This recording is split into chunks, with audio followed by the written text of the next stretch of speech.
You serious? So there are plenty of ways to kill some time out there. Right now, you're killing some time with I, Marcus Bronzy. And me, Funk Butcher. Right, that's right. Funk, we've got a website that you can go to where you can check everything. What website is that? howtokillanhour.com. Exactly, howtokillanhour.com. And the great thing about howtokillanhour.com is that once you're there, that's the only place you really need to go. You don't need to go anywhere else. Yeah, anywhere else. We call it a one-stop shop. One-stop shop. Well, actually, there might be another shop that you might want to go to, but we'll explain that in just a little moment. We'll explain that in a moment. If you want to say hi to us on social media as well, make sure you hit us up on @HowToKillAnHour on Twitter, Instagram, Facebook, anywhere else. Real simple. Let's hop straight into today's show, though, man. Great to be joined here by another presenter / content creator, Gadgets Boy, man. Welcome to the show. Woo! Thanks for having me, man. How you guys doing? I'm great, man. How you doing? I'm good. Now, first of all, who is Gadgets Boy? What is Gadgets Boy? Gadgets Boy, as the name suggests, is a guy who's just into tech and gadgets in general. And given any opportunity, I'll talk about them. Nice. And how long have you been talking about tech for? 6 years plus. Yeah, so a lot longer than us, really. That's veteran status. Yeah, he's veterans. He's deep in the game. Yeah. The thing is, everyone's been talking about tech from the day one that you owned, like a Nokia 3310 or something like that. Yeah, true. But recording, like in terms of what's been recorded as time when I've been talking about it online, then 6 years. But beyond that, since I've had tech for days. What was the first bit of tech that you had and you were like, I'm into this? Like, do you remember your first bit of technology? You know, I do, man. I remember my mum getting the family HP PC back in the day. Yeah. Back in the dial-up days. Okay. I think that PC was the one where I was playing GTA on it. Remember GTA, the 2D version? The 2D, okay. Yeah. Wow. With the bird's eye view. Yeah. The original GTA. The original GTA. Give it 5 more years, kids would never know what that was, ever. I don't think people, if you say to your average sort of 18-year-old now, do you reckon they'd know what 2D GTA was? Yeah. Probably not. No. Probably not.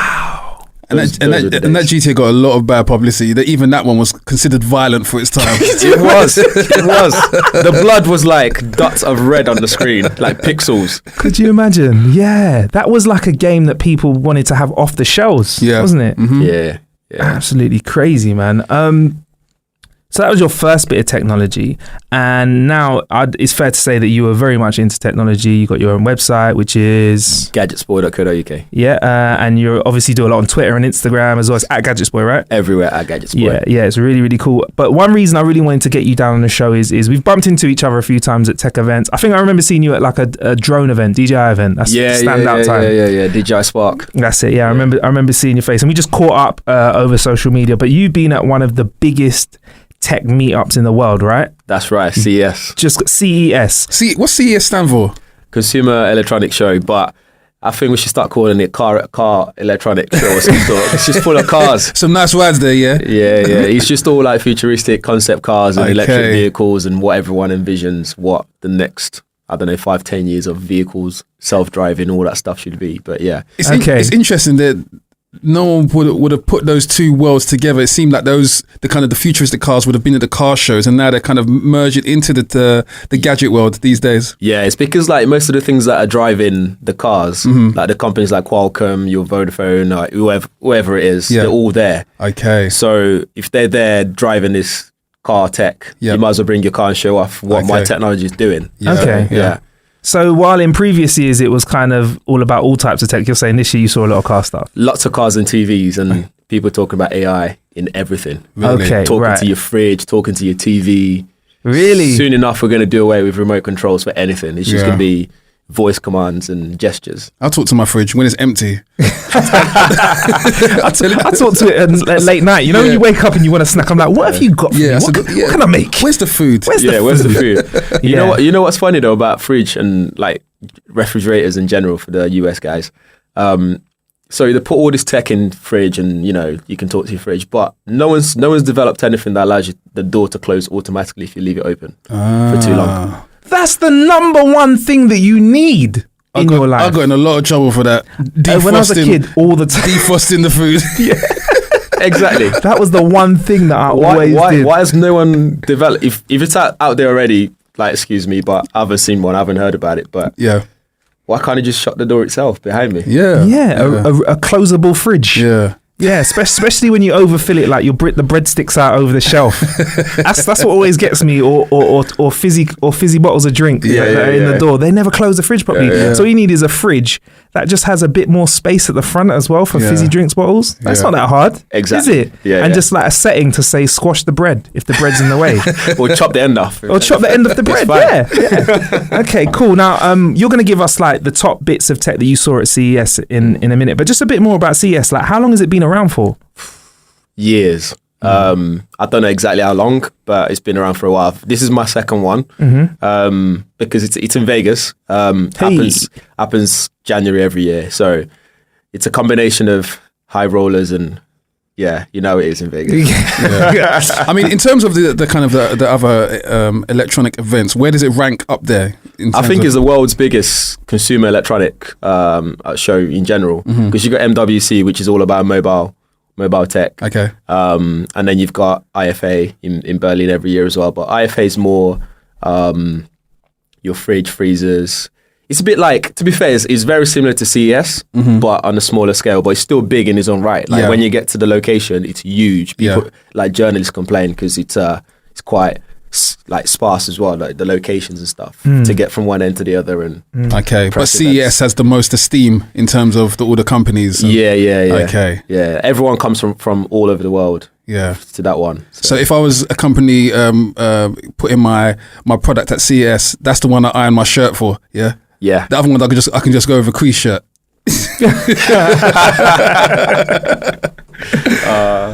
So you touched down in Vegas. Did you have a little bit of Vegas time before the show? I did. So the plan was, so I went with my co-editor, John. He's not here with us, but so we decided to go the weekend before it starts officially, just so that we can have a bit of downtime and do whatever we wanted, and then start the show off with a full bang kind of thing. Okay. But yeah, that was the plan. That's what we did. And then we had like a couple of days to cover the show, do what we needed to do. And then after that, just chilled out for the rest of the time because we love Vegas, man. Vegas is awesome. When you say chill out in Vegas, is that possible? I mean, it's impossible technically, but if you're smart, you need to find a chill out time. Otherwise, you're going to burn out. Yeah. Okay. Before we talk about your tech, there's one more thing that I want to discuss, and that is Gadgets John, your co-editor. His jacket. It was. Tell about this jacket. We have to hear about this jacket. Yeah. So this guy turns up on the show floor. We were like, yeah. So after turning around, I was like, wait, you actually blend in with the carpet. So I was like, so is this on purpose that you've turned up dressed as a carpet? So what colour was the jacket? It's like orange camo. It was a sick jacket. The thing is, it's a good jacket. It's a nice. When you see the jacket by itself, he's quite a fashionista. Both of you are quite stylish, though, isn't it? It's like, him. It's him. Not me. I'm just like standard. I'll put two and two together. Cool. Yeah. But him, he's like, I love that colour. Yeah. Or it's pink or it's orange. It's whatever. I'll wear it. But for me, I'm just like, just make it look matching, like I've actually thought about it, and I'm okay. Yeah, you know when you've got a guy in your gang who's always the fashionable one. He's like the fashion guy, isn't he? And Gadgets John doesn't have any kind of military background, hence the camouflage to try and nothing. G.I. John wanted to infiltrate CES. Think about that jacket as well. Is when he takes it off, it turns to a backpack. So it's like a backpack. Really? It hangs off the shoulder, so you don't actually take it off completely. So the jacket is tech. So the jacket's kind of gadgety. In a way, yeah. So he's got a jacket that he pulls off. So when you put it off, there's a strap underneath the shoulder bit. Yeah. So it hangs off the shoulder. So you know when you're walking around town or something that you don't really want to hold on to. Yeah. You just hold it back and it's like you're wearing it as a backpack. Wow. Because I was shopping yesterday and I was walking along Oxford Circus, Oxford Street area, and it was really cold outside. And when you walk into a shop, it's got aircon that kind of like heats the air up, and you walk in there, I'm sweating after 5 minutes. Then I go outside, I'm freezing. Then I walk back outside, inside I'm hot. So this jacket, you just can whip it off. Yeah. Who makes this jacket, by the way? I have no idea. He told me once, but I can't remember. I need this jacket, man. I need this jacket. If you want to see the jacket, is it on your Instagram? It is, isn't it? It's on Gadgets John, actually. It's on my Twitter account because I posted a picture up. Okay. Otherwise, check out Gadgets John page and just drop him a message. He will let you know. Right. So you're at the Consumer Electronics Show and you saw loads of tech there. Please can you start with your rundown of the top 5 pieces of tech that you've seen, so, and just tell us about what they are, what they do, and that? Yeah, I mean, the show's so big, I didn't even get to see all like the whole thing, to be honest. But you walk around the main central hall and you get to see the main things and what you need to see, and then everywhere else is just dotted around. Yeah. But top 5 for me was so number 1, I'd say in no particular order, but first one that pops up to mind is Samsung The Wall. Yeah. And it's basically a micro LED TV. And what that does is what we've got now is either LED TV like as we know it, and then you got your OLED TVs. And the point of OLED TVs is to get better, deeper blacks and better, colors and stuff like that. So, but what happens is the brightness is still not good enough, like LCD panel. So this is like a merge of both. So with micro LED, each individual pixels can self-emit light. So you can get deeper blacks like OLED TV, but at the same time get the brightness of what you'd get with normal LCD TV. So it's like the next level. Okay. Which it should be the future of TV, in my opinion. And then what's also fantastic about it is you can configure it because it's a modular one. So the one that they demoed was 146 inch in size. Yeah, and it blends into the wall that you can't tell. So if you put a piece of art on the wall, you won't be able to tell from distance anyway until you get closer to it. I'd love to play computer on that. Exactly. Exactly. But you can configure it to like different, whatever size you want, whatever aspect ratio you want it. Oh, wow. So you can be like, look in this room, this studio here, I just want it the size of that. The foam shock, those sound. The soundproofing foam. In here, I just wanted that size. So you can have it like a square 10 inch by 10 inch, or you can have it. Wow. Yeah. It's interesting because I've always thought, what's the next level for TV? Like, what's the next big thing? And everyone's always talking about 8K. But resolution for me is like you get to a stage where you can't discern what's on there anyway. Exactly. No one's got 20/20 vision. So what's next in terms of functionality? Like, what can I do with it? And I think this is the next level. Okay. And just a bit more about it. So when you actually said when it's on the wall, just to clarify, you can't tell that it's a TV from afar. From afar, no. And it's 143 inches, you say? 46. 46. That's the one they had on display, yeah. But you can configure it and shrink it down. Or Yeah. So if you wanted like I don't know, 23.6 inch, just to be annoying, you can have it that size. Yeah, and that's quite groundbreaking. There's never really been a synergy between the TV and the environment around it. Yeah, up until now. So yeah. And the micro LED technology itself solves problems like burning and like not too much if you don't get too much brightness on it or color gamut. You get it's just the next level for me. So it's not going to run up my electricity bills as well because OLED is. I presume it's not going to be as consumptional as LED, or is it not? See, being a tech fan, I wasn't too concerned about that bit. I just wanted something that's sick, groundbreaking. I'll worry about my electricity later. Wow, that's one motto for life. Is it like a super flat TV as well? Obviously, like flush up against the wall. Flush up against the wall. But again, with that, I can't really tell because the way they displayed it was very built into the wall kind of thing to fully showcase that this blends into the wall. Yeah. It wasn't like standalone on the. You might look behind the wall and it goes back 10 meters. Yeah, who knows? But yeah, that would be nuts. That would be crazy. But that is interesting that now you have a TV for life because essentially, if you move house and get a bigger place, the TV can be bigger. And it's no longer hey TV, increase size. Exactly. Google make TV bigger. Make TV bigger. So it's not only so it's not just now the size of your TV. It's kind of the size of your house, like you said, that can dictate your TV size. Literally. Definitely, so it's in the future. You think it's going to be more of a case of right, what wall do we put the TV on? Because we have enough space to put the TV anywhere. What would be interesting is whether you can configure it yourself, or is it something that you have to order on Samsung website? And go, well, I want this size. Interesting. Because if you ordered, if I got a big house now and I ordered 146 inch, then I downsize. Is it something that I can get to my new house and split apart into two? I don't know, whatever half of 146 inch. That's the next challenge for you, Samsung. Sort that out. That would make a difference. Okay, so the wall TV, that's one. Yeah. Okay, what's the next piece? Next one, LG rollable TV. So this one's so you know those banners at events where you pull it apart, kind of thing. Like you stretch it. Yes. So picture that, but OLED coming out of it, 4K OLED. Wow. So you pull like a blind, like the blinds that you see that are on sticks, and so when you go, it's like a blind, really, isn't it? So you pull it out like a blind. Yeah. But with this one, blind. You don't roll it yourself. It's got like this white box at the bottom of it. So you press the remote and it rolls up to the size of the one. I can't remember what size. I think it was like 46-inch. Don't quote me on that. That they displayed anyway. What's good about it is, things like, so the main tech behind this is just the fact that it's rollable. It's a bendable screen, right? Mm-hmm. And then the next thing is the fact that like when you watch movies and you got letterboxing, it's not a big issue. No one cares that much about letterboxing. Yeah. What is letterboxing? Just to confirm, what is letterboxing? So when you watch a movie at home, you might see that black bar at the top and bottom. That's right. Yeah. That is letterboxing. It's just aspect ratio. I think it's like 18:9 or something like that. Yeah. So with this one, it can automatically adjust to what you're watching, Yeah. whatever aspect ratio of the movie is. Okay. Which is cool, but I'm not sure if they're really solving a problem. Ah. Do you see what I mean? It's more, for me, it's like a proof of concept. It is a concept TV, and it's a proof of concept in terms of what we can do with foldable, bendable OLED panel.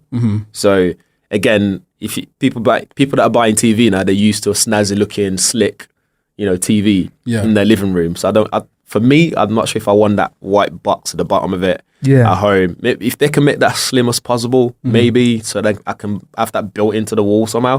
So it just looks like a flush, floating TV that just goes up and down. Yeah. That would look sick. Haven't they kind of reversed just the current design of the projector? Because normally a projector rolls the kind of the image downwards, and it just rolled it upwards. So the thing with the projector is funny you say that. Yeah. So when I saw the Samsung one, in my head I was like, sooner or later we might do away with projectors. Or projectors might just become cheaper, because projectors you can project up to like God knows size and still get good quality depending on how much you're willing to spend. So if Samsung can do this and I can configure it to whatever size, maybe I no longer need a projector. Okay, so the rollable TV. Yeah, I think like you hit on a good point there. Like, a lot of people, the TV is like the focus point of their room. Like the TV kind of is a statement about who you are as a person. Like if you have a small TV, like you might, you come across as somebody who watches a few shows here and there. If you have a big ass TV, the console's on display under it, I know you're into gaming. It is the car for your house. It kind of sets the tone of what kind of class you're trying to aspire to. Exactly. It's either that you're compensating for something. Exactly. And if you have no TV, I know you're boring. That's it. Remember that, ladies, when you see a man with a big TV, he's hiding something. It's compensating for something else. Okay. Right, man. So another TV. Is the next thing on the list a TV thing, or have we got something else? Something else I found there was a Razer phone. They brought up another concept, which is a laptop. So their current phone, Razer phone, their first ever phone from this company. They normally make gaming peripherals and computers and stuff.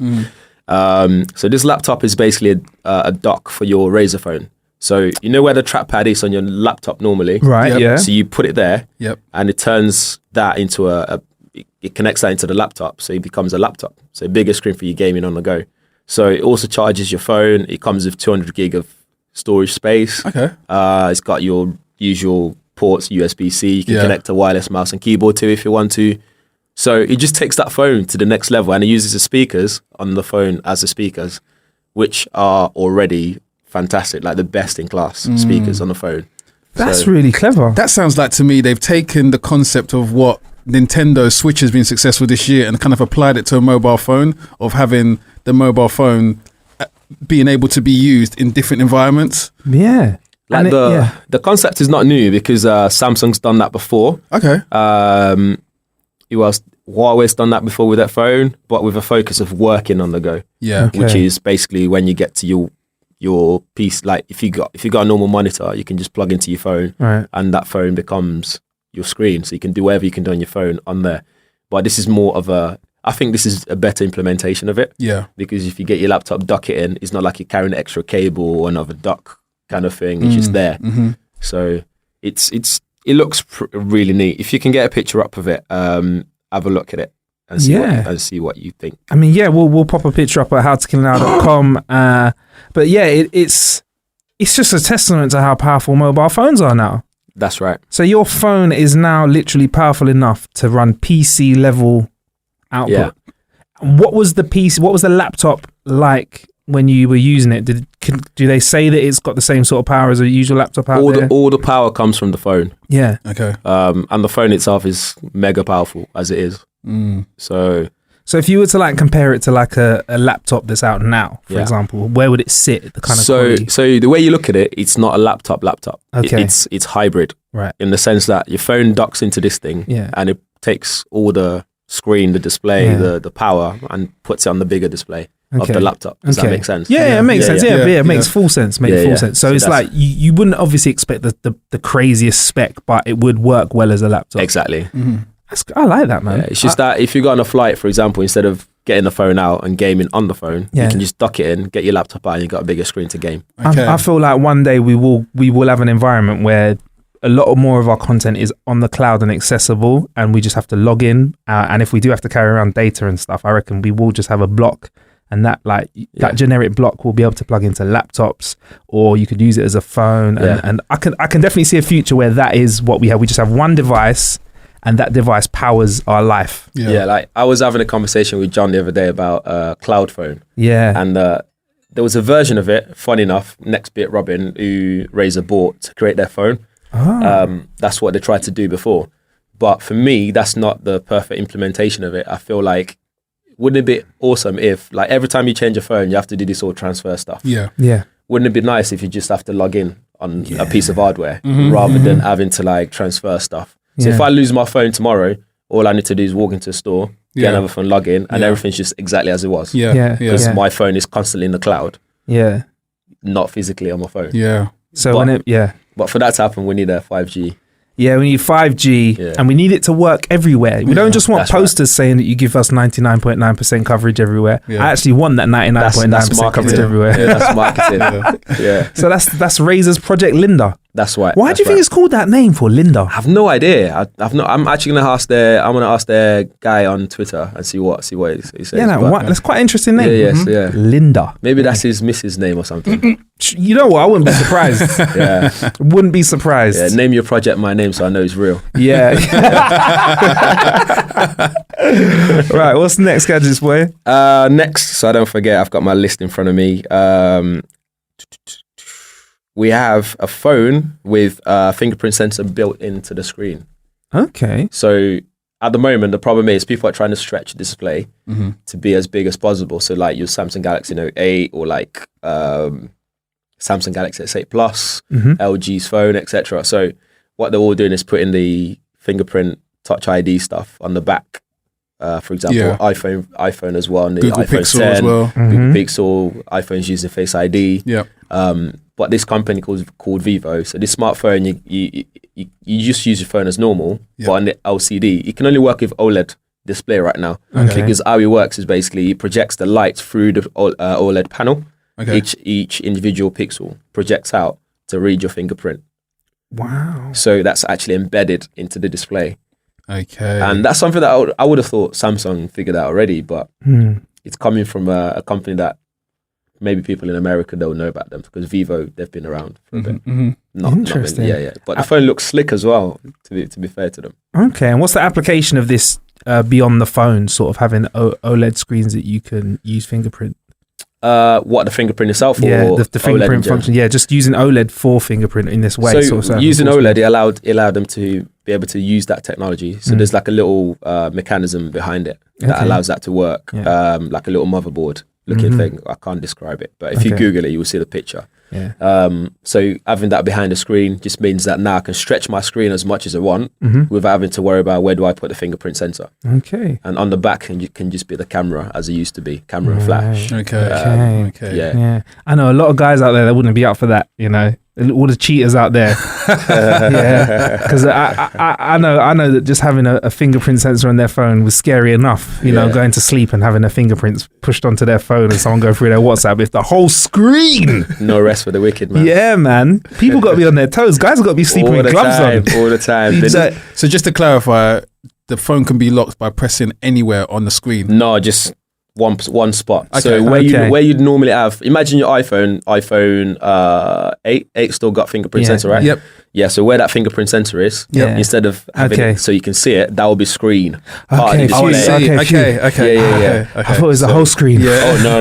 It's just that one spot. So to make it feel natural, they'll they've made like a little animation and it gives you haptic feedback. Okay. So when you press it, it just feels like normal. Okay. Nice. Yeah. That's pretty cool. Yeah, I like that. That's a nice bit of It's tech. smart. Yeah, I've forgotten where we're at now. Have we got a fifth one? Yep. Yeah, the last one. haven't we? Yeah. Last one is called DJI Copilot. So this is a collaboration with Lacey, which makes the rugged external hard drive. Is that the hard drives that kind of look orange? They have the orange. Yeah.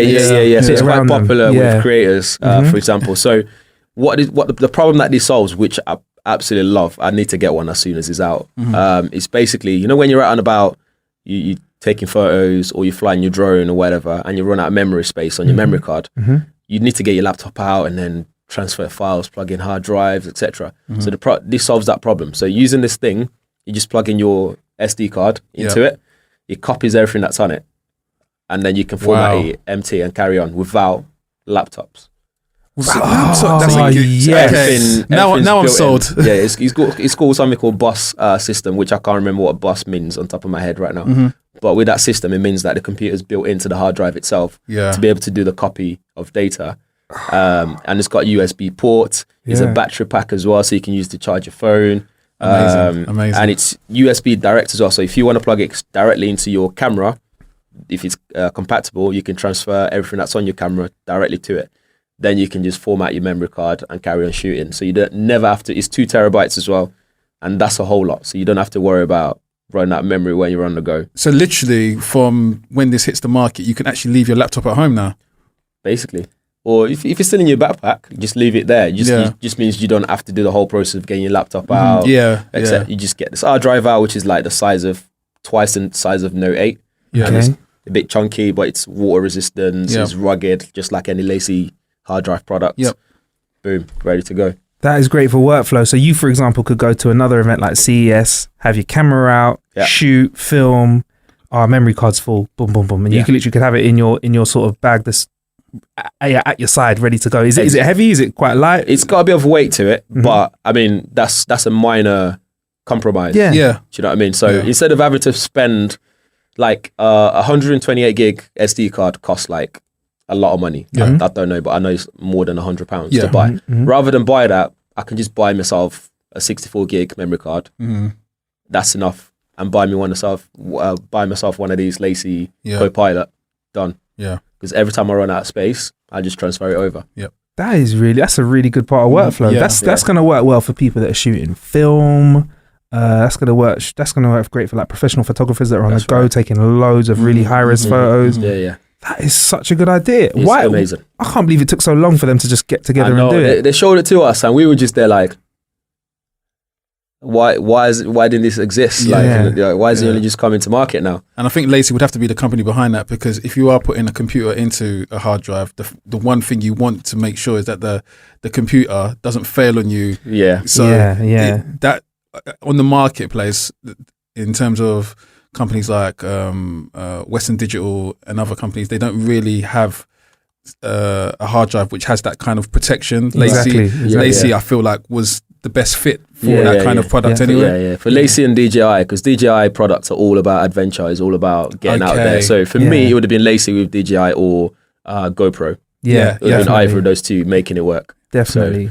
I think it's a great idea, because if there's one thing that people creatives don't scrimp on, it's memory. Like we or most people go for quality, because if you get a crappy hard drive or you get a crappy SD card and it fails, it's just like you spend that money just to get like a 95 meg SD card. Proper high end. Exactly. Oh, that's really cool, man. Well, thank you very much for your top 5 problem. From CES. We're not gonna let you go anywhere just yet, bruv. You can stick around for the rest of the show, but you were at CES, so you saw a lot of technology. You saw a lot of cool car tech. Right. What was Tesla in the building? Tesla were there. They were. I can't remember if they actually had a booth or not, because I didn't see it, but I know they had a test drive session for people who booked an appointment, so you can test drive the new Model 3. Okay. There was another company called I think it's Blythe or something like that. I can't remember. And they had their new concepts one as well, where you can use your face recognition to open the door and get into the car. But not only that, everything's stored in cloud, so you can, if your friends got the same car, you can just jump in their car. You recognize your face, who you are, and it changes the car seat settings, the temperature, based on what you've recorded from your own car in Germany or something. Do you know what I mean? So- Incredible. Need Yeah, it's that just little so things, bad. yeah. Yeah. There's I nothing find- worse than getting into the car and the seat's not adjusted the way you like it. Exactly, You know yeah. what I mean? Yeah. I find it fascinating, like the way cars are going now. There's so many smart people, geniuses in the world, and everyone's trying to show what they envision the future to be. Yeah. So I just like to see what everyone, what's going to be the next. So like our next CES, which should be a year's time, it will be interesting to see what people think cars should now be like. Would it be that by that time we've already got our flying cars? And Yeah, Who you knows, never who know. knows, who I think knows? driverless feels really close. I feel like Yeah. driverless I was is just very, about to very ask close. that. How close do you reckon we are to the? I genuinely think that's ready, but there are other variables like road systems are not ready for it. Yeah. So we still have human beings driving on the road. Yeah. We still have millions of cars around the world. So Yeah. you'd have to get rid of all those cars Yeah. or do some sort of upgrade or something Yeah. for that to coexist Yeah. comfortably well. Yeah. And you'd have to fix all the road markings and stuff Exactly, like that yeah. it relies on for it to work. Yeah. Yeah. So America otherwise- seems more likely in terms of the way that they're kind of it's designed. Certain states like California is designed for driving, so it feels like it's a lot easier for them to do that than Yeah. to get around the twisty little roads in I, England. I would say you're Dubai. Yeah. If they click their finger and they want it done next couple of years, Yeah. it won't Definitely. surprise me. They'll just Yeah. build what they Yeah, need to those build. guys Get the have money. the fresh sort of state to do stuff like that. Yeah. Mhm. Yeah. Okay, so we've talked about the best tech out there. Were there any stinkers out there? What was the worst thing that you saw? God. To be honest, I didn't see a lot because like I'm quite good at spotting like the good stuff. Okay. And, like that's Yeah. what I was looking out for. But there was one that for some reason I sort of entertained because I wanted to. I don't know. I just got there. We were like, yeah, let's just see what that's like. And it was this guy trying to explain. Honestly, we were all stood there and we were like, so what does he actually do again? Sorry. And it was basically this product where it warms up your hands and Gloves then. it's made for parents and their babies. So when you want to massage your baby or something, Yeah. it warms up your hands before you do it. And then there's an app that goes with it that tells you how to massage your baby, etc. So I was like, but why do I need this thing again? Like, are parents coming to you saying They've got cold hands. cold hands? Yeah. I don't know what to do. I don't know how to put my hands on radiators Yeah, or rub my yeah, hands against each yeah. other and warm up. And before, Yeah. Yeah. surely that's part of nature anyway. If you put your hands, whether it's cold or warm or whatever, for your Yeah. baby to feel your hand signature, and that's Yeah. you. Yeah. For your baby to be like, yeah, that's my mum or that's my dad. Yeah. It was just weird. But that's Yeah. it's quite an interesting point. Like, what kind of figures would have been represented to them to Yeah, feel like what market research Exactly, did to they sh- do to feel like they need to do that? Yeah. And he obviously invested some time and money in this He app. definitely did. Yeah. I mean, to have a booth at CES, it's not cheap. So for you to believe in it enough to come all the way to Vegas to showcase that's Yeah. that's a thing. What is the point of CES? Is it something for journalists to just come so that you can get press? So if I've got my baby hand warming device, you can write about it here, Yeah. or is it something? Are there other reasons behind it? I think for different people, it's different reasons. So for journalists, is an opportunity to come and see what the next 12 months of our technology life is going to be like. Because in fact, all the stuff that comes out there, you're not going to see any of those until maybe 6 months down the line, or even next year in some cases. Yeah, that's what I was just about to ask you. Like, Yeah. what is the actual ratio of the stuff that you see in the booths actually hitting the market, or is it the majority of it conceptual? Some of them are concepts, some of them won't hit the market anytime soon. So, but the whole thing is you get to know what's next. Yes. So for like TV, you know that now it's micro LED, it's 8K, it's AI in TVs. That's the next thing for that. For cars, you go, okay, next thing is facial recognition and self-driving, etc.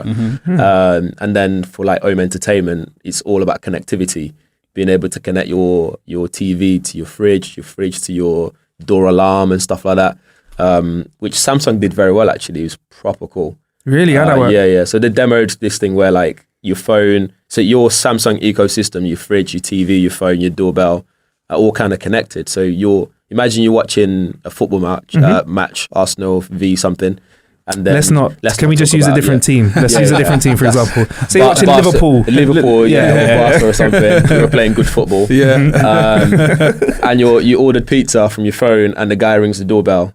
It can come up on the right side of your TV with his face on it, saying, "I want to." Or let me reverse. Before you do that, before you go, "I want to order pizza." while you're watching TV, you can speak to your TV via Samsung's Bixby voice assistant and be like, hey, Bixby, show me what's in my fridge. Have I got any pizza? So that will automatically display what's in your fridge freezer on the right side of the TV without having to leave your couch. Wow. And then once you see that you don't have any pizza, you can then ring up the pizza man, order it, and when it rings the doorbell, appears on the right side to make sure that it's him, and then let him in. I love that. So it's all nicely connected together. I love that. Yeah. And then the TV, the fridge as well can recognize multiple users. Yeah. So if you're at home and there's like your father, mother, exactly. So you don't have to be like, oh, it's me. You can just go, hi Bixby, tell me about my day, and it will change things to tell you about your day. Okay, I'll be like, Bixby, when my girlfriend comes to the fridge, hide the cake and chocolate, okay? Tell her that there's nothing in there, so it's empty and to go to the shops. And when I come along, I've got my chocolate. That's really cool. In terms of a Home Assistant, we talk about Siri, Alexa, Google Home a lot on the show. Where are you at with stuff like that? Who's your favorite assistant? I've got Google Assistant and Alexa. I don't even class Siri as an assistant at all. That's just... it doesn't really do anything for me. A lot of people say that. What do you think Siri's missing at the moment that the other two have got? So at the moment we're calling all of them artificial intelligence in a way. Yeah. But I think they're still missing the intelligence part of the whole thing. They're definitely artificial. I just think Siri's missing connectivity and integration. Yeah. Where you've got Google Assistant, that's integrated with the whole Google ecosystem, whether it's Gmail, whether it's your calendar, whether it's, I don't know, your mail system, whether your YouTube account, whatever it is. And Alexa, that's Amazon's ecosystem. That's connected to your Amazon account, which then leads into other things that Amazon do that I don't even know about. Whereas Apple is just what's on your phone already, which is your calendar on your phone, or you can't even, I don't know if you can do it now, I haven't used it in a while. I don't know if you can tell it to open an app. No. And that's just stupid. You can tell it to open apps, but not all apps will open. So some key apps, so for example, WhatsApp, Spotify, the mainstream ones. Exactly. Yeah. There's like small bits of integration. So now you can send a WhatsApp with Siri, whereas in the past you couldn't. You could only do an iMessage. And when we talk about IoT and like things at home. What's IoT? So like Internet of Things. So like your lamps and your shower, even shower now. So you can be like, hey Siri, you can't be like, hey Siri, turn on room lamp. But I think that might be coming soon. Okay. I don't know. But with Google Assistant and Amazon Alexa, you can just be like, Alexa, turn my room lamp up. Yeah. You can do things like Google, I'm home, and things that you've configured to say that you're home. All gets turned on, whether it's your TV, your washing machine or whatever, things get turned on. And when you leave home, you can be like, Alexa, I'm out. Just a nice command, natural. So, okay. Interesting. I like that.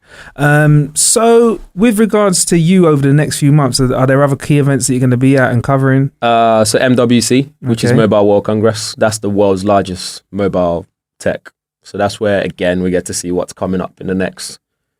I used to say 24 months, and it was 12 months. But now I believe it's 6 months. Okay. Because phones are getting churned out left, right, and centre now. What are your predictions for that one? For phones, I think we'll see a lot to do with cameras again, and AI again. So they're the main, and design. There'll be a lot of people pushing the design element.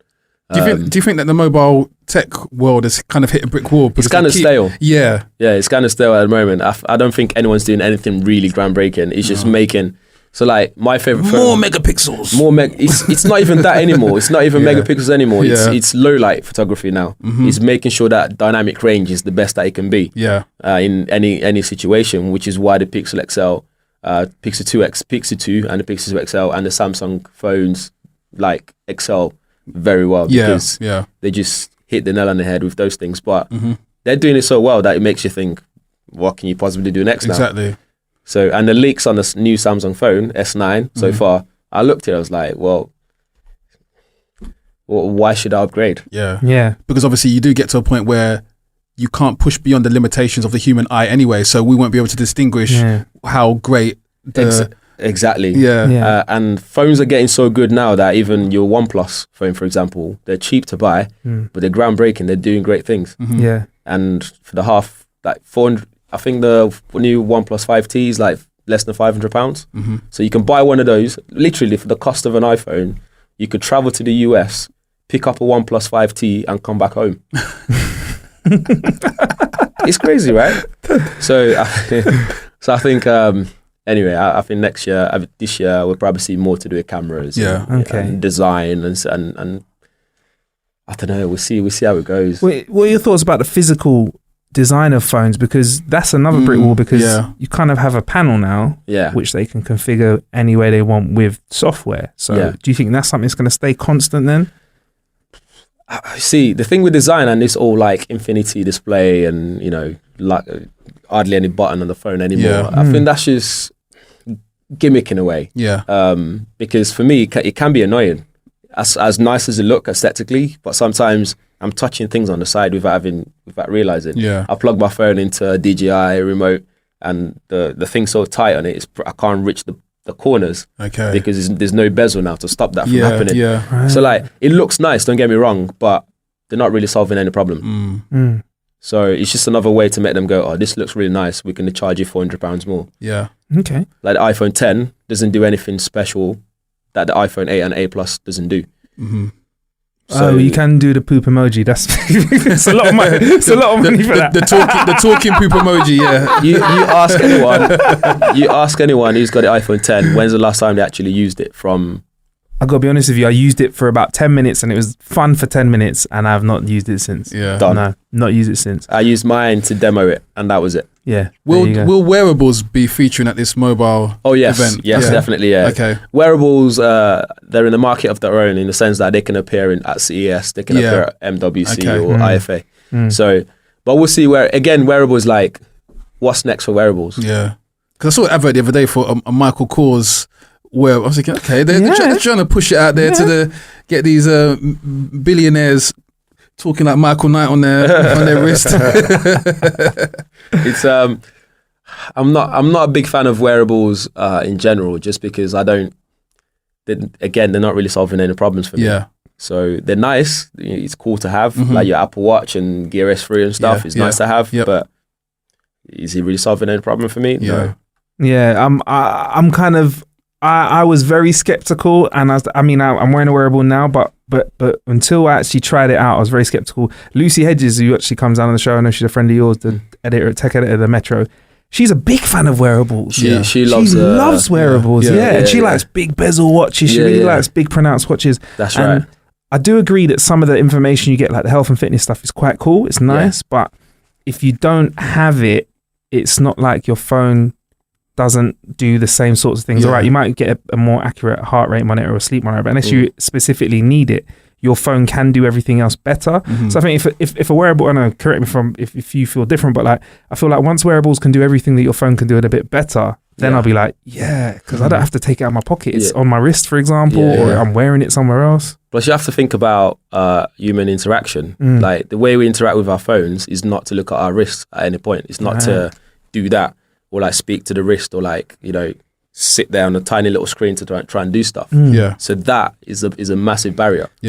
So I'll still rather get my phone out and check out stuff. But I've got a Gear S3 on my wrist now and I like it. Don't get me wrong. I rarely use it. If I get a notification, I have to get my phone out to see what it is. I know that I've got a notification, so I get my phone out. I guess they can facilitate people like doctors that can't physically take their phones out, but if they want to get a notification, they can quickly look to their wrist or that kind of industry. Yeah, they can look at Twitter while they're doing a heart operation. Yeah. Is that what's going on in the Big Brother house? Flipping hell, mate. That's wicked, man. But yeah, thank you very much for popping on the show, Gadgets Boy. Just to confirm, how can everybody get in contact with you and find out more information about Gadgets Boy? I'm Gadgets Boy everywhere. Okay. So type that in, Twitter, Facebook, Instagram, whatever is Google. Then I'll come up. Definitely. And also, I just want to say your Instagram has popping. The pictures, the photographs that you can tell that there's a lot of passion about photography. Like you know a lot about visuals, and that really comes across in your Instagram account. Like, thanks, man. Yeah, man. Like you just take some real stunning visuals. Yeah. He makes London look really nice, fun. Yeah. He makes London look scenic. That's hard to do. Yeah. So when life gives you lemon, you gotta make your lemonade. Yeah, that lemonade makes Sprite. Go on, give us a quick trick though for Instagram though. What's one of the tricks that you pull out the bag to make some nice pictures? There's no trick to it really. I think it's just my taste. There's no right or wrong with Instagram. I feel anyway with visuals. It's just whatever you like is what you go for. Yeah. But essentially though, a lot of the things that I do, people tend to think is all on DSLR, but it's on my phone. It's just all in the editing. Really? Yeah. What is your phone right now? That's an interesting question. What are my phones? You mean? Oh yeah, what are phones? What's your weapon of choice? I've got a Note 8 and I walk around with my iPhone as well, iPhone 10 and my Pixel 2 XL. Oh, so you're 3 phones deep all the time. Yeah, 3 phones deep all the time. I've got a 4th one, but the 4th one only comes out when I travel because it's my media consumption phone. That's a new Razer phone. It's got the best audio, best graphics. Okay. So that's why I put all my content I want to watch on the plane, whether it's gaming, videos. Okay. That's what I do with that. 4 phones deep at all times. Yeah. Brilliant. It's got to be security done. with that many phones. One more thing before you go. Egg drone. Oh God. So I saw this on your Insta. Power egg. The power egg. Yeah. Please just explain. I saw it briefly. Explain what that is, please. It's a drone that's shaped like an egg. Yeah. But when it comes out, it folds out. It's just another drone, really. Okay. But it's just a funny looking design. And that's going to scare some people because that just from description, that sounds like a UFO. Yeah. Exactly.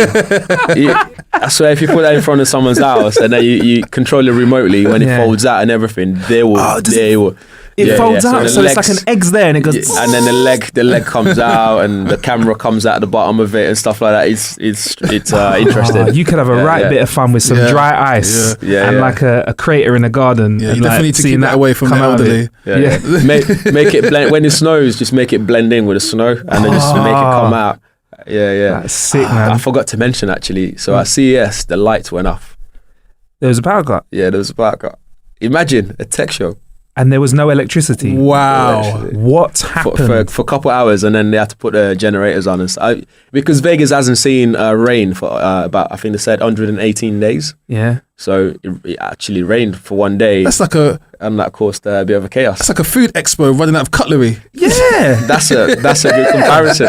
Yeah. So what happened when? Obviously 118 days of rain hit all at once. I guess, right? It was a lot of rain. It was a lot of rain, but like not something we're not used to in London. For example, we get that on daily basis. How long was the power cut for? I think like at least a couple of hours. Really? Yeah. And what did you have to do what did everyone do? I wasn't on the show floor. I was just on Twitter following the jokes, like people saying, "This is my favorite booth today," and it's just black screen. I'm like, "Oh, that's jokes."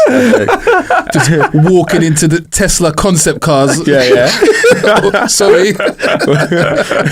or they just switch the light on. Oh, all our cameras are gone. Imagine. Could you imagine if it was like an Ocean's whatever film? Yeah. The whole place out. Yeah, we were saying this actually, like the CES show itself, if you think about it, the amount of money that was on that show floor. Yeah. Each individual's carrying a MacBook Pro, which costs like at least $1,000 for argument's sake. Yeah. You're carrying a camera that costs another $1,000, another lens that's, and then there's all this kit and equipment on the booth, that's a whole lot of money on that show floor. Yeah. Wow. The anxiety levels in the security room were through the roof. Oh yeah. Through the roof. Yeah. You never think about it until we were in the queue for Samsung press conference, and we were like, geez, like in this queue alone, there's like at least £300,000 in this queue alone. This is just people attending. Yeah. Just goes to show you how big the tech industry is as well, man. Like in terms of what per person everyone has tech wise. Because even if you've got like a iPhone 6 or a 7, that's a relatively expensive piece of tech to just have on you at all times. At all times, yeah, because it's a commodity, you don't tend to look at it as money now. You just see, he's got a phone. That's it. I think that's a good thing in a way, because I think we were old enough to remember when phones used to be a thing that, if you had a nice phone and it was out, people would be eyeing it up. People would be eyeing up. Or there was big press that was out when the iPod got really big and the white headphones were out. Everyone was like, don't wear white headphones with your iPod because, it makes your target. Yeah, exactly. That's actually an important question. Do you ever feel sometimes that tech is creating a whole different economic class because there aren't as many people who can access the kind of things which will later hit the market at these expo shows? Do you ever look at it that aspect that all this stuff is amazing, but year on year on year, is the group of people that will enjoy this stuff getting smaller and smaller? No, because there's like a correlation with new tech, the functionality, and marketing. Okay. So give it next year. Another iPhone drops. Yeah. This same group of people will go and buy another iPhone. It's funny, like people that couldn't afford it before, they can afford it now, because if you go on a contract phone, it's only what, 60 quid a month. Yeah. So you think to yourself, well, I'm not paying $1,000, it's still 60 quid a month. But you're paying more in the longer run. Yeah. But in the immediate scenario, you're not paying $1,000, you're paying 60 quid for the month. So you're finding that a lot of these companies are always factoring some way to have mass appeal with their products, no matter what. Okay. And a way to get it. Yeah. As much as they are expensive, there's still a way to get it if you really want it. Phew. So I will get my flying card in. For sure. Man. Well, thanks for coming down. You got time to stick around for like 10 more minutes while we just go through a couple of things that's going on in the tech world? Yeah, man. It's fine. We always like to share with the listener a way that we've been killing some time recently. And I actually did this at the end of last year, but we've just not had an appropriate set of time to talk about it. I popped over to an arcade hotel in Amsterdam. Okay. It's called the Arcade Hotel. We've been as well. You gone as well? Yeah. Oh, perfect. We went to the opening. Oh, wicked. Oh, well, then you can talk to us all about it then. So the Arcade Hotel, obviously we've given away a little bit behind it. What was your experience of the Arcade Hotel? It's a good idea. It's got all the retro games. It's a hotel built for not just for gamers, but it's entertainment. Okay. The way they explained it to us when we went during the opening was like, it's not just going to be for people who are staying at the hotel. It will be that, okay, I'm in Amsterdam, my flight's not till 2 hours time, I need to kill time.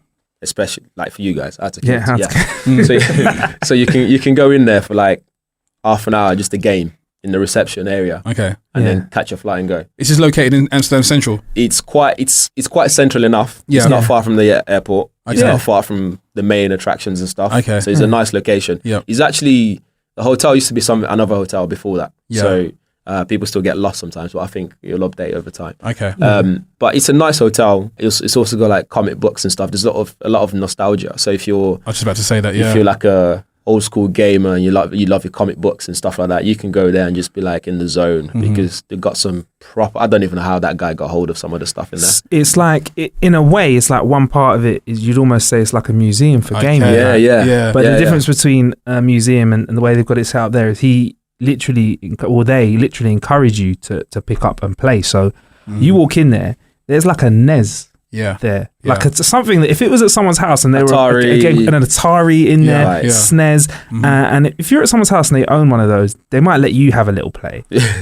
But to invite random people to come in and play the consoles and have a massive library of games, like actual cartridges that you have to sometimes blow before you put them in. Have you got to wear gloves to play it? No, literally I think that's quite nice. Literally just invites anyone in and come in and just play. So I like picked you up. don't have to be staying there. Okay. Yeah, that's what they said anyway. I don't know if they've changed that. No, people are just walking in, playing, having a cup of tea, coffee. See, that's amazing. Because even this is affecting my anxiety, because I'm imagining people coming in and touching like antiques, really, with greasy chicken hands. And And so I'm assuming, because on the market, I mean, what is Atari going for there? That's got to be in the thousands. Commodore 64s and antique. A lot. Yeah. A lot more, Amigas, yeah. It's not going to be cheap and not easy to get your hands on as well. So you kind of think a lot of hands touching your stuff. I'd be concerned about people messing it up. But like games, there was like original Sonic cartridges, special edition Zelda cartridges, like the gold ones and stuff like that, just out there for you to pick up and play. So here's what I'm thinking: is the liability that they may kind of absorb in these products being damaged, is that absorbed into the fee you pay to stay at this hotel? No. It's not actually ridiculous. I think he would have some sort of insurance for the building, which covers all that stuff. So if stuff goes missing or damaged, he'll just get insurance to take care of it. I would assume anyway. Even with that though, you kind of presume that if someone had a library like that, it's like they'd be like, Nah, but he's just like cool. And also in the rooms, you get a retro console as well, which is pretty cool. Oh, really? So in your room, there's like a tech wall. So it Yeah. has like a LED setup where you can adjust the lighting. It's pretty Okay. cool. And then you get like an NVIDIA Shield, so you can stream games, so you can play kind of up-to-date games in your room. Yeah. And then every room has a different retro console. So like Gadget's Boy might have a SNES. Yeah. You might have a Dreamcast. Yeah. I might have a NES. And so and then you can pick up games from the library downstairs, bring them to your room and just play them on the TV screen. And I'm assuming you could probably kind of configure that when you kind of book your room and say, oh, I'd like a room with a Dreamcast in there. I think it's just a lucky dip. Oh, It's a lucky dip. Interesting. It's a lucky dip. Okay. So there's different rooms. There's like obviously single room. Yeah. Well, that makes sense. Double room. There's like a twin or a family or I call that like a mate's room. Yeah, mate's room. It's got like a bunk bed in it. Okay. It's like a nice setup. Oh, cool. Yeah, so it is like a good. If you were to go to Amsterdam, go out and have a bit of fun, and you want to like just chill and jam for a bit. I'm sold on it. Yeah, it begs the question though, like with hotels, for example, like what's next? Yeah. Because every hotel, like the highest tech hotel that I've been in would be like you can control the curtains, the blinds. Yeah. You can use an iPad in there. Yeah. And that's a big deal for them. Yeah. And I saw one actually in by Victoria Station. I think it's called Eccleston, or I can't remember. Anyway, I'll send you a link or something. But basically, it's got like the shower room. The glass goes frosted just by pressing a button. So it's not got an actual blind. So you just press it and it goes frosted, blinds it up. Peeping Toms be gone. And then you press it and it opens up again. And it just begs the question, like what's next for tech? Are they going to put a voice assistant in a hotel room so you can be like, you know, Alexa, open blind? I'd like that. Yeah. I'd like that. Yeah. A voice assistant will be very good in a hotel room. I mean, it stands to reason why they don't have a voice assistant which takes you right downstairs to the lobby rather than using the phone. From your bed. Well, if you want something like room service, that would make sense. To factor that in, but they've still got a phone there. I don't think anyone uses the phone. I think that's a good point. I could see a room service being run by Alexa or Google Home or someone, so you could be like, wait, I don't know, you might say Google whatever, and then get them to order food. There are hotels with robots in it at the moment, which can drop food to your door. I love that. I'd order stuff. Amazing. I'd order stuff just So to have the robot. like they just put the food in it, and this thing finds its way to your room. Amazing. And don't look at you for a tip as well. You got tip free. Exactly, tip free. Unless it goes. Come on, they would have factored that in your hotel cost anyway. So you'd be forced to tip rather than choice. Don't worry, AI's getting there. Exactly. AI with no intelligence. Oh yeah, one more thing about the arcade before we move on. They've actually got a gaming suite in their funk as well. So they've actually got a room designed for gaming. It's got like 6 PCs for like online gaming. Yeah. And 2 really, I don't know what size are, 2 really big, huge LCD screens or incredible. OLED. Reckon an LED? I didn't pay that much attention. Yeah, they're just big ass TVs, and he's got like all the PS4, Xbox One, Incredible. I think it's PS4 Pro, whatever. So you can just chill in there and play. And what was quite nice actually, when I went there, I didn't go to the launch on a few weeks afterwards. There were some people in there playing, and we were filming a video, which you can see on howtokillanhour.com of it. So of us reviewing it. Yeah. And some guys are just like, so do you want to play? Like, and as every time we're in that room, someone's playing, they're like, hey man, do you want to just play? I thought that was kind of nice, man. Like, it was just like a chill gaming environment. Like, instead of someone just like jamming a game and looking at you, like whatever. It's like it's marketed on the hotel, but on the face of it, it's like an electronic retreat. Because you're going there and you're just chilling for probably not going to leave the hotel, really. Well, I mean, there's a lot to see in Amsterdam. Exactly. And there's a lot there's a lot to do in Amsterdam as well. So I could see it working if you were to go out and have a bit of a crazy night, and you're with your friends, and you're on holiday and you want to chill and you have a couple of drinks, play some computer games. I could see it happening, man. I think I had a couple of drinks and I came back and was playing Streets of Rage, because he's got this like an emulator that's got loads of Sega games on it. And someone was on the Mega Drive or whatever, so we just dropped, and I was playing Streets of Rage for like, I don't know, like half an hour, but I was just chilling there playing it with the guy at cameraman. I thought, this is sick. This is sick. I can imagine. That's the kind of way I used it. I wouldn't stay and jam games all day, but I'd like pop in, and when you're having a bit of downtime with a few guys, I reckon if I was going to put someone on it, I'd say like 18 to 25-year-olds. Okay. If they were going out for a lad's holiday to Amsterdam, you could be part of the fun. That's part of the fun for them, really. Definitely. Yeah. I see that. Part of the fun. But in terms of what will happen in the future with hotels, who knows? I would love a robot. Yeah.